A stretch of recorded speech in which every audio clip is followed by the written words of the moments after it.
जय श्री राम दोस्तों। रावण ने भी की थी श्री राम के चरित्र की प्रशंसा। आज की कहानी में मैं आपको बता रही हूँ, अवधपुरी में राजा दशरथ के घर श्री राम अवतरित हुए, तब से ही लोग श्री राम का भजन करते हैं। ऐसी बात नहीं है। राजा दिलीप, राजा रघु एवं राजा दशरथ के पिता राजा अज भी श्री राम ही भजन करते थे, क्योंकि श्री राम केवल दशरथ के पुत्र ही नहीं बल्कि रोम रोम में जो चेतना व्याप्त रही है, रोम रोम में जो रम रहा है, उसका ही नाम है राम।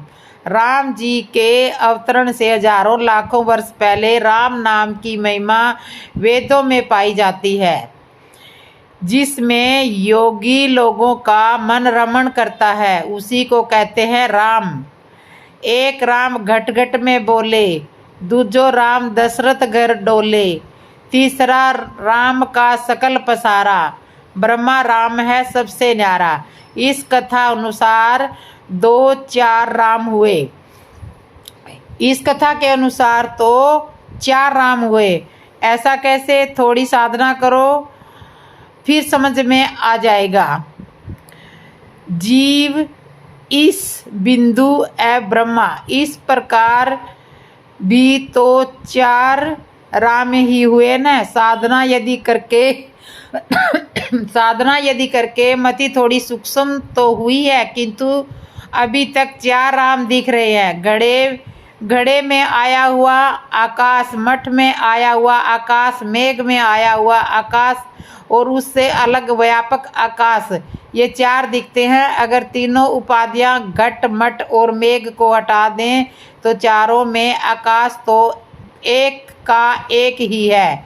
इसी प्रकार वही राम घट घट में बोले, वही राम दशरथ के घर डोले, और वही राम का सकल पसारा, और वही राम है सबसे न्यारा, रोम रोम रबने वाला। तो वही का वही है और उसी का नाम है चैतन्य राम। वे ही श्री राम जिस दिन दशरथ कौशल्या के घर साकार रूप में अवतरित हुए।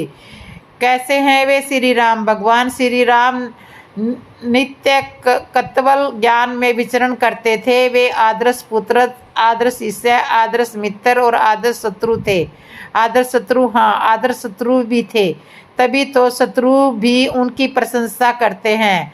कि कथा आती है कि लक्ष्मण जी के द्वारा मारे गए मेघनाथ की दाहिनी भुजा सुलोचना के समीप जा गिरी। सुलोचना ने कहा, अगर यह मेरे पति की भुजा है तो हस्ताक्षर करके इस बात को प्रमाणित कर दे। कटी भुजा ने हस्ताक्षर करके सच्चाई स्पष्ट कर दी।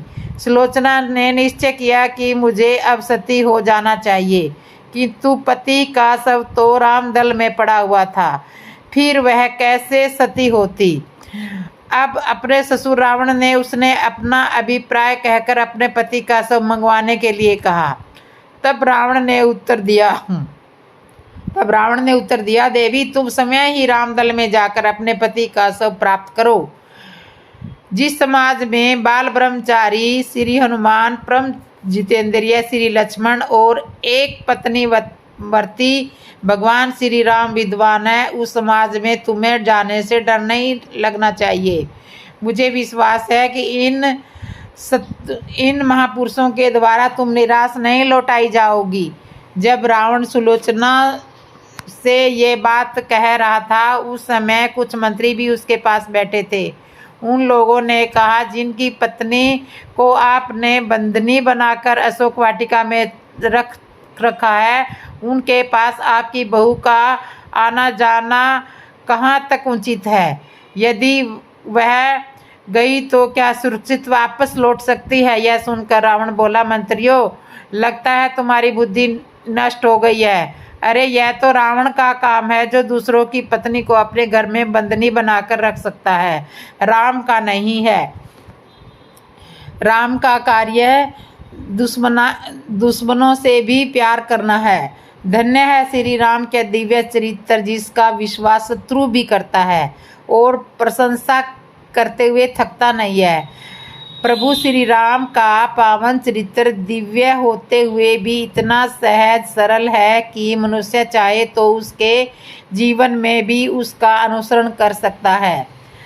राम राम रटते रटते जिस दिन राम जी की भक्ति हमारे हृदय में अवतरित हो जाएगी तो माया फिर हमसे दूरी बना लेगी और हम आनंद सिंधु की भक्ति के साथ आनंदमय जीवन व्यतीत कर लेंगे।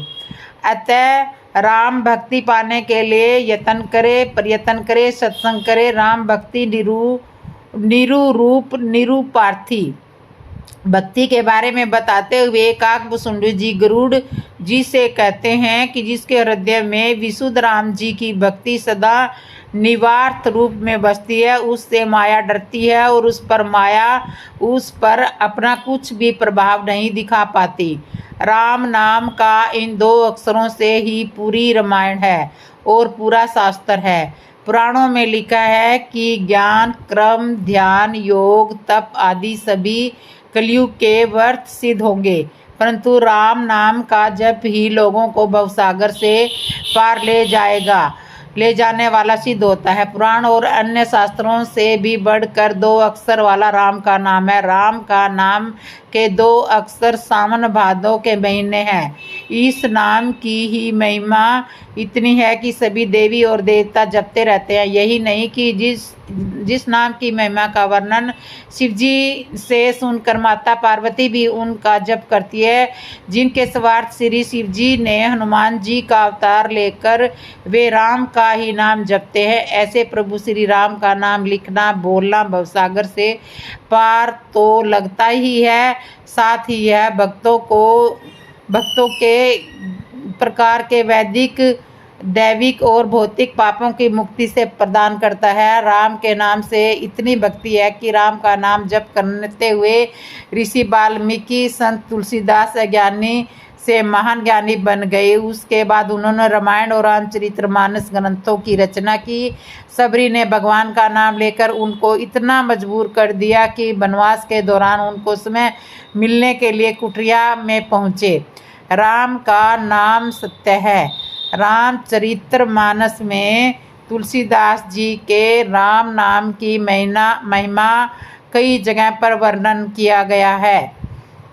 राम की औषधि खरी नियत से खाए, अंग रोग व्यापे नहीं, महारोग मिट जाए। अर्थात राम नाम का जप एक ऐसी औषधि के समान है जिसे अगर सच्चे हृदय से जपा जाए तो सभी आदि व्याधि सब दूर हो जाती है, मन को परम शांति मिलती है। तो हे राम, हे हरि, ए गोविंद, हे दीनदयाल, हम सभी को सद्बुद्धि दे।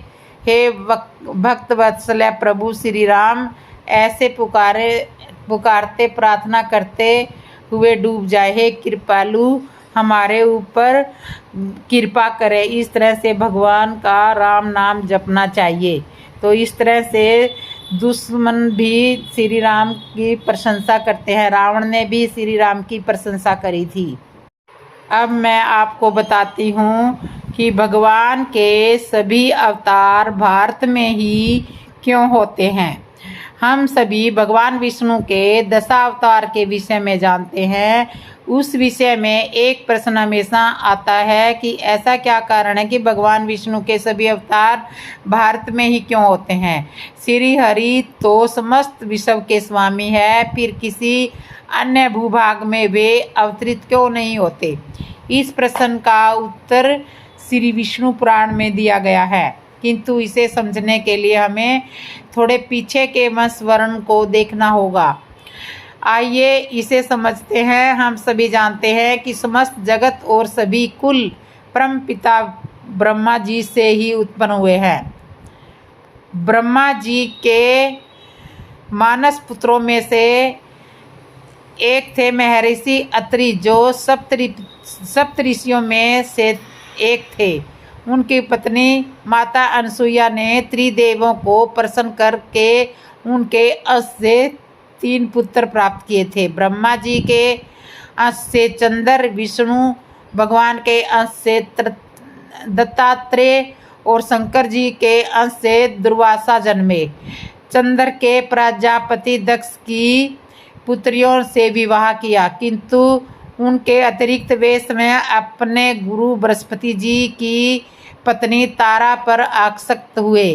गुरु पत्नीगामी होने के कारण चंद्र को महापातक लगा, किंतु तारा से उनके एक अवध पुत्र हुए, बुध।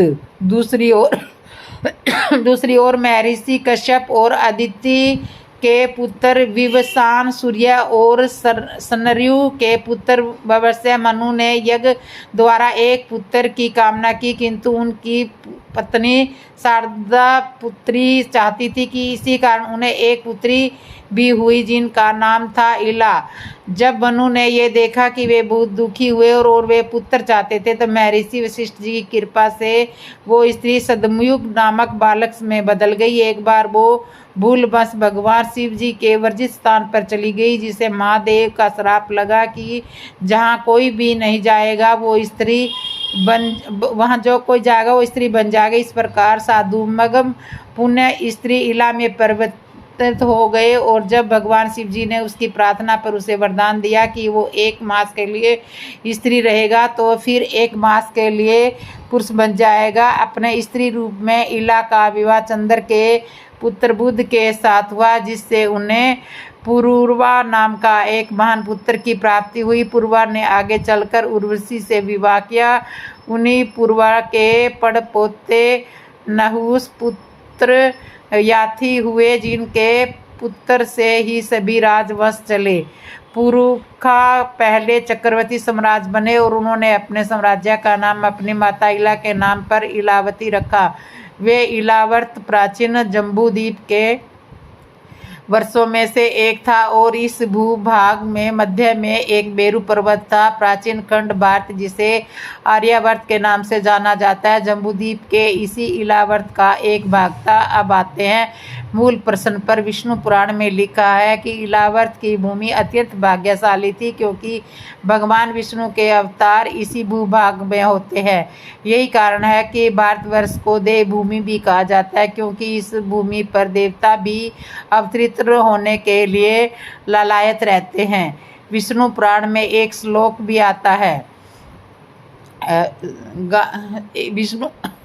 विष्णु पुराण में एक श्लोक भी आता है, देवता भी स्वर्ग में यह गान करते हैं कि धन्य है वे लोग जो भारत भूमि में किसी भाग में उत्पन्न हुए। यह भूमि स्वर्ग से बढ़कर है, क्योंकि यहाँ स्वर्ग के अतिरिक्त मोक्ष की साधना की जा सकती है। स्वर्ग में देवत्य भोग लेने के लिए, देव मोक्ष की साधना के लिए क्रम भूमि भारत में फिर जन्म लेते हैं। यही कारण है कि भगवान विष्णु के अवतार इस महान भारत भूमि पर ही होते हैं। तो मित्रों, सबको समय पर गर्व होना चाहिए और समय को भाग्यशाली माने कि आपने जम्बूद्वीप के इलावर्त के भारतवर्ष में जन्म लिया है, जहाँ जन्म लेने हेतु समय देवता भी कठिन तपस्या करते हैं। वे अपने पिछले जन्मों के पुण्यों का ही प्रभाव मानो कि आपने भारत की पवित्र भूमि पर जन्म लिया है। तो इस तरह से भगवान के सभी अवतार, चारों अवतार भारत में ही हुए हैं। रावण ज्ञानी था, फिर भी उसने माता सीता का हरण क्यों किया? मित्रों, आपको रामायण की एक बहुत ही सुंदर कथा सुनाती हूँ। संपेक्ष कथाएं मुख्य ग्रंथ में तो नहीं होती, लेकिन इन्हें मुख्य कथाओं को बल देने के लिए रचा जाता है। इन्हें प्रमाणिक माने न माने, इसमें भक्ति का भाव भरपूर होता है। रावण हठी था, तप की उसमें अद्भुत क्षमता थी। उसने शिव जी को तो तप से प्रसन्न कर लिया था, ब्रह्मा जी को भी तप से कई बार प्रसन्न किया। एक बार रावण ने ब्रह्मा जी को प्रसन्न किया और उसमें अमरत्व का वरदान मांग लिया। ब्रह्मा जी ने कहा, अमरत्व का वरदान देना संभव नहीं है, पृथ्वी मृत्यु लोक है, यहाँ तो जो आएगा उसे जाना ही पड़ेगा। यह नियम तो परमात्मा तक पर भी लागू है। कुछ और मांग लो। रावण ने कहा, यह तो बताना संभव है कि मेरी मृत्यु किसके हाथों होगी, यह बताइए। ब्रह्मा जी दुविधा में पड़ गए, कैसे बताया जाए। मृत्यु का कारण यह समझाते रहे, लेकिन रावण माना ही नहीं, कुछ और वरदान लेने को तैयार ही न था। विवश होकर ब्रह्मा जी ने उसे बता ही दिया कि त्रेता युग में श्री हरि राजा दशरथ के पुत्र श्री राम के रूप में अवतार लेंगे और उनके हाथों से तुम्हारी मृत्यु लिखी है। ज्ञानी होने के बावजूद रावण में अहंकार इतना आ गया था कि उसने ब्रह्मा को ही चुनौती देने की ठान ली थी। उसने तय किया था कि वह अपनी शक्तियों से ब्रह्मा का लिखा बदल कर रहेगा। उसने श्री राम का जन्म ही न हो, इसको ध्यान में रखकर कई प्रयास किए। उस समय अयोध्या में श्री राम के परदादा राजा रघु शासन करते थे। रावण महाराज रघु के पास गए और उनको युद्ध के लिए ललकारा। रघु पुलस्त्यवंशी होने के कारण उनका सम्मान करते रहे। उन्होंने बहुत विनम्रता दिखाई और उसे प्रेम और सम्मान देकर युद्ध टालने की कोशिश की। रावण ने समझ लिया कि शायद रघु उससे भयभीत है। उसने अनेक राजा होने और क्षत्रिय होने की चुनौती दी। राजपाट त्याग कर वन में जाकर रहने की बात करने लगा। अयोध्यावासियों का अपमान करने लगा कि उनका दुर्भाग्य है कि वह ऐसे काय राजा को अपना राज्य चुन रखा है।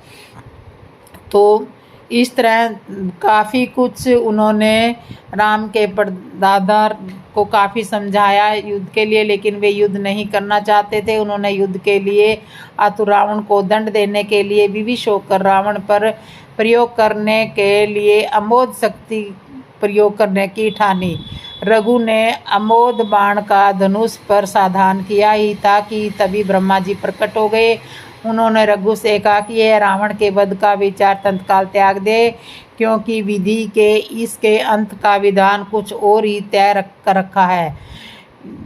ब्रह्मा जी बोले, यह बाण निष्फल नहीं होता, पर इसकी मौत आपके हाथ से नहीं लिखी है। रघु मान गए, पर यह समस्या थी कि बाण रावण के अंत के संकल्प से साधा गया है, यह वापस तर्कस में नहीं जा सकता था। छूटेगा तो रावण का अंत ही होगा। ब्रह्मा जी ने, यह अमोघ बाण आप मुझे दे दो तो रावण की मौत इसी बाण से समय आने पर हो जाएगी। इसके द्वारा इसका अंत होना है। उसके पास यह बाण मैं पहुंचा दूंगा। ब्रह्मा जी ने रघु से यह बाण लिया और ले जाकर अगस्त्य मुनि को दे दिया। वनवास काल में जब श्री राम अगस्त्य मुनि के पास गए तो उन्होंने श्री राम को यह बाण दिया, जिससे रावण का वध हुआ। रघु के आगे विवश हो जाने के बाद भी रावण नहीं माना। रघु के बाद अज राजा बने। रावण महाराज अज के पास भी पहुंचा और उन्हें युद्ध के लिए ललकारा। उस समय महाराज अज संध्या पूजन कर रहे थे। अज बोले, मेरे परम पराक्रमी पिताजी से आपसे युद्ध नहीं किया। हम पुलत्स्य वंशियों का सम्मान करते हैं। हम अपने पिता से विमुख कैसे हो सकता हूँ। मैं अभी संध्या कर रहा हूँ, आप युद्ध का विचार टाल दें। अज समझाते रहे, लेकिन हठी रावण किसी की सुनता कहाँ था। उस पर तो ब्रह्मा जी का लिखा जोखा बदलने की धुन सवार थी और वह युद्ध के लिए अड़ा रहा। उसने कहा कि संध्या वदन के बाद युद्ध करो, मैं प्रतीक्षा करूंगा। विवश होकर अज मान गए। रावण वहीं प्रतीक्षा करने लगा। अचानक उसने देखा कि अज ने तो 2 चावल के दाने अलग अलग दिशा में फेंके। रावण बड़ा कर्मकांडी था, यह देखकर उसे आश्चर्य हुआ। उसे भी मालूम हुआ कि संध्या के समय इस विधि में चावल फेंकने का विधान नहीं है। तो उसने अज से पूछा कि ये चावल फेंकना विधान तो इस क्रम से नहीं है, फिर आपने चावल क्यों फेंके? आपकी पूजा खंडित हो गई। महाराज अज ने कहा कि चावल के दाने मैंने अभिमंत्रित करके फेंके हैं, क्योंकि यहाँ से 10 कोस दूर जंगल में एक गाय को शेर खाने वाला है, तो एक दाने से शेर को मारा और एक से गाय की रक्षा की। रावण ने कहा, यह कैसे हो सकता है? मुझे विश्वास ही नहीं है कि यहाँ बैठकर आपने शेर को चावल के दाने से मारकर गौ माता की रक्षा की है। तो अज ने कहा, आप समय जाकर देख लें, तसल्ली कर लें। अज ने स्थान बता दिया। रावण बताए हुए स्थान पर पहुंचा तो सच में वहाँ शेर मरा हुआ था और गाय माता घास चर रही थी। रावण ने अज की यह चमत्कारी शक्ति देखी तो वह बुरी तरह से डर गया और पुण्य कभी अज के पास ही नहीं गया। रावण ने विधि का विधान बदलने की कई बार कोशिशें की थी। ऐसा विभिन्न स्थानों पर आया। ये कथाएं हैं जो लोकप्रिय होती हैं। बेशक ये कथाएं मुख्य ग्रंथों में नहीं होती, लेकिन इन्हें प्रमाणित नहीं किया जा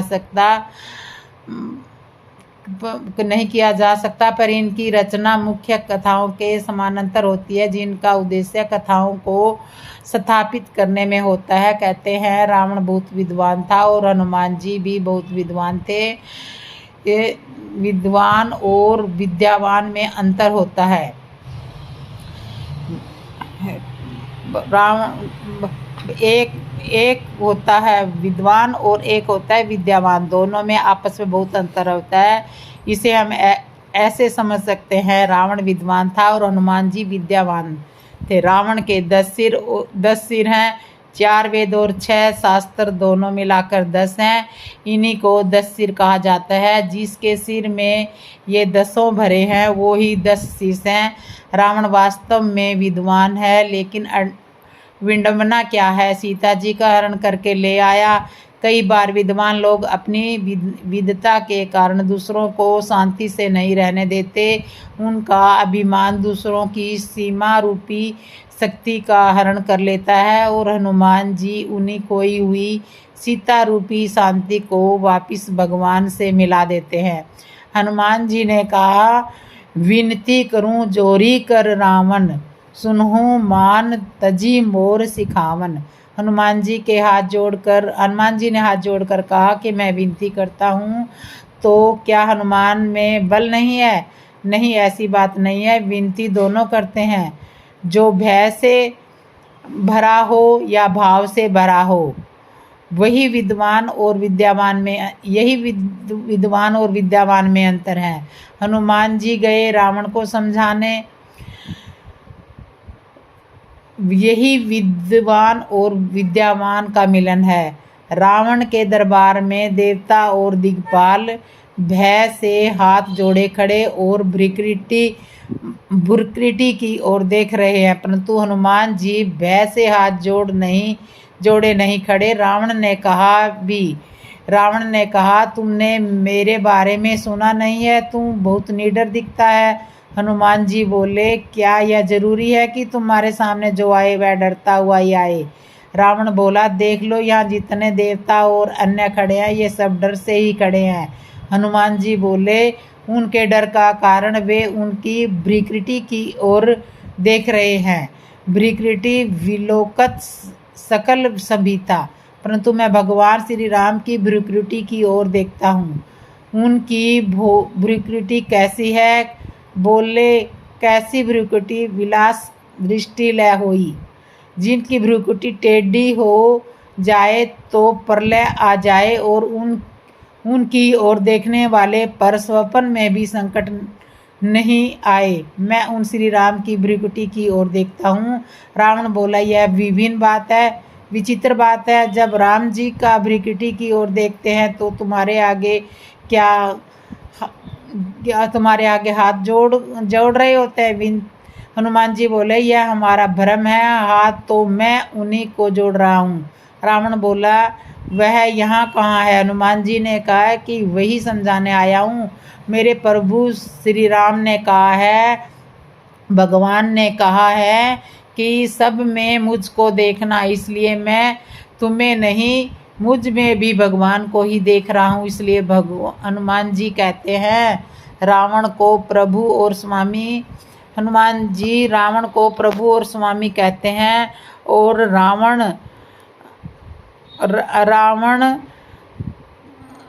खल और अधम कहकर हनुमान को संबोधित करता है। यही विद्यावान का लक्षण है कि अपने को गाली देने वाले में भी जिसे भगवान दिखाई दे वही विद्यावान है। विद्यावान का लक्षण है हनुमान। तो ये थी, रावण ज्ञानी होते हुए भी उसने सीता का हरण किया था। तो इस तरह से अभी मैं कहानी और सुनाती हूँ आपको। हनुमान जी के बल से ही रावण की हार हुई। शिव पुराण के अनुसार त्रेता युग में भगवान श्री राम की सहायता करने वाले और दुष्ट का नाश करने के लिए भगवान शिव ने वानर जाति में हनुमान के रूप में अवतार लिया। हनुमान जब वेदों ने भाट बनकर श्री राम की स्तुति की, ये प्रसंग बहुत ही अद्भुत है। सभी श्री राम के भक्त इसे जरूर पढ़े और सुने। जब राम जी का राज्याभिषेक हो रहा था तब वेदों ने भाट बनकर राजा राम की प्रस्तुति की थी। इसलिए राज्याभिषेक के समय वेदों द्वारा की गई प्रभु श्री राम की स्तुति बहुत ही फलदायी है। भगवान की कृपा प्राप्त करने के लिए भगवान आराधना स्तुति करना आवश्यक है। भव्यक्त कृपा करके मनुष्यों के लिए ही नहीं वर्णन देवता, दानव, वेद, ऋषि, मुनि, त्रिलोकी के समस्त जीवों की चाह रही है, क्योंकि यही सुख, शांति व सफलता का साधन है। राज्याभिषेक होने पर राजा की स्तुति करने की परंपरा है। जब प्रभु श्री राम का राज्याभिषेक हुआ तब वेदों ने सोचा कि सभी अभी सिंहासन पर बैठे हुए प्रभु श्री राम का दर्शन करना चाहते हैं, किंतु दरबार में इतनी भीड़ है कि श्री राम तक पहुंच पाना बहुत कठिन है। वेदों को भगवान का भाट कहा जाता है, अतः वेदों ने बंदी भाट का भेष धारण कर लिया, क्योंकि भाट का काम राजा का यशोगान करना होता है। अतः जब राजा राम तक पहुँचने से उन्हें कोई नहीं रोक सकता। श्री रामचरितमानस में वर्णन है, बिन बन स्तुति करी किए सुर निज निज धाम, बंदी वेश वेद तब आए जहू श्री राम, प्रभु सर्वज्ञ किन्ह अति आदर कृपा निधान, लखऊ न करू मरम कुछ लग करन गुणगान। वेद जब बंदी वेश में श्री राम दरबार में पधारे तो प्रभु श्री राम के अलावा अन्य कोई उन्हें पहचान नहीं पाया, परंतु प्रभु श्री राम तो सर्वज्ञ है, उन्होंने वेदों का पहचान लिया और उनका बहुत आदर सत्कार किया। भगवान राम की स्तुति के संबंध में महर्षि वाल्मीकि का कथन है, श्री राम आपका दर्शन और स्तुति अमोद है, कभी निष्फल न जानी जाने वाली और अपने लक्ष्य तक पहुंचने वाली है, तथा पृथ्वी पर आपकी भक्ति करने वाले मनुष्य भी अमोद ही रहेंगे। इसलिए राज्याभिषेक के समय वेदों द्वारा की गई प्रभु श्री राम की स्तुति बहुत ही फलदायी है। अपना कल्याण चाहने वाले मनुष्य को इस स्तुति का नित्य पाठ करना चाहिए। प्रभु श्री राम की वेदों द्वारा की गई स्तुति हिंदी अर्थ सहित जय सगुण निर्गुण रूप अनूप रूप विसरोहने, अवतार पर संसार भार बिजनी दारुण दुखे। तो हे अर्थात सद्गुण और निर्गुण रूप, हे अनुपम रूप लावण्य, हे राजाओं के शिरोमणि आपकी जय हो। आपने रावण आदि प्रचंड प्रबल और दुष्ट निशाचरों को अपनी भुजाओं के बल से मार डाला। आपने मनुष्य अवतार लेकर संसार के भार को नष्ट करके अत्यंत कठोर दुखों को भस्म कर दिया। हे दयालु, हे शरणागत की रक्षा करने वाले प्रभु आपकी जय हो। मैं शक्ति सीता सहित श्री शक्तिमान आपको नमस्कार करता हूँ। अर्थात हे हरे, आपकी दुस्तर माया के विषीभूत होने के कारण देवता, राक्षस, नाग, मनुष्य और चर अचर सभी काल कर्म और गुणों से भरे हुए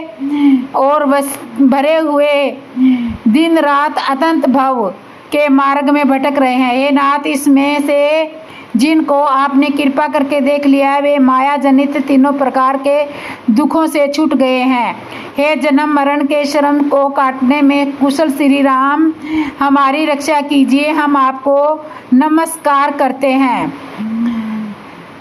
हम आपको नमस्कार करते हैं। अर्थात जिन्होंने झूठे ज्ञान के विमान में विशेष रूप से मत वाले होकर जन्म मृत्यु को हरने वाली आपकी भक्ति का आदर नहीं किया, हे हरि, उन्हें देव दुर्लभ पद को पाकर भी हम उस पद को नीचे गिरते देखते हैं। परंतु जो सब आशाओं को छोड़कर आप पर विश्वास करके आपके दास हो रहे हैं, वे केवल आपका नाम ही जय कर बिना ही विश्राम भव सागर से तर जाते हैं। हे नाथ, ऐसे आपका हम स्मरण करते हैं। अर्थात जो चरण शिवजी और ब्रह्मा जी के द्वारा पूज्य है तथा जिन चरणों की कल्याणकारी रज का स्पर्श पाकर गौतम ऋषि की पत्नी अहिल्या तर गई, जिन चरणों के नख से मुनियों द्वारा वैदिक त्रैलोक्य को पवित्र करने वाली देव नदी गंगा जी निकली और ध्वजा वज्र अकुश और कमल इन चिन्हों से युक्त चीर चरणों में वन में फिरते फिरते कांटे चुभ गए, गड्ढे पड़ गए, वे मुकुद हे राम श्री रघु रामापति, हम आपके उन्हीं दोनों चरण कमलों को नित्य भजते हैं। वेद शास्त्रों ने कहा कि जिसका मूल अव्यक्त है, जो अनादि है, जिसके 4 त्वचाएं, 6 तने, 25 शाखाएं और अनेक पत्ते और बहुत से फूल हैं, जिनमें कड़वे और मीठे 2 प्रकार के फल लगे हैं, जिस पर एक ही बेल है जो उसी के आश्रित रहती है, जिसमें नित्य नए पत्ते और फूल निकलते रहते हैं। ऐसे संसार वृक्ष स्वरूप आपको हम नमस्कार करते हैं। आप अर्थात ब्रह्मा अजन्मा है, अद्वितीय है, केवल अनुभव से ही जाना जाता है और मन से परे हैं। जो इस प्रकार ब्रह्मा का ध्यान करते हैं वे ऐसा कहा करते हैं और जाना करते हैं, किंतु हे नाथ, हम जो नित्य आपका सद्गुण यश ही गाते हैं।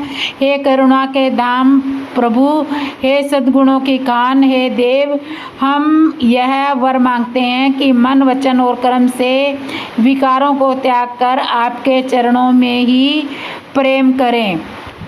वेदों के सब के देखते यह श्रेष्ठ विनती है। फिर वे अंतर्ध्यान हो गए और ब्रह्मलोक को चले गए।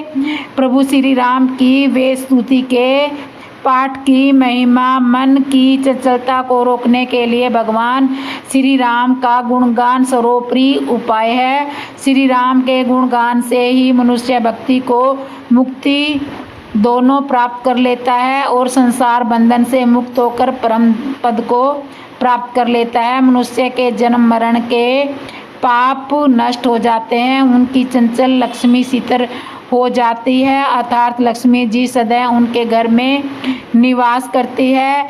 सभी प्राणी उसके अनुकूल हो जाते हैं, शत्रु मित्र बन जाते हैं और मनुष्य के लिए जल स्थल बन जाता है। जलती हुई अग्नि शांत हो जाती है, क्रूर ग्रहों के समस्त उपद्रव शांत हो जाते हैं, मनुष्य की सभी मनोकामनाएं पूर्ण हो जाती है। वह सबका वंदनीय, सब तत्वों का ज्ञाता और भगवत भक्त हो जाता है। तो ये थी आज की कथा।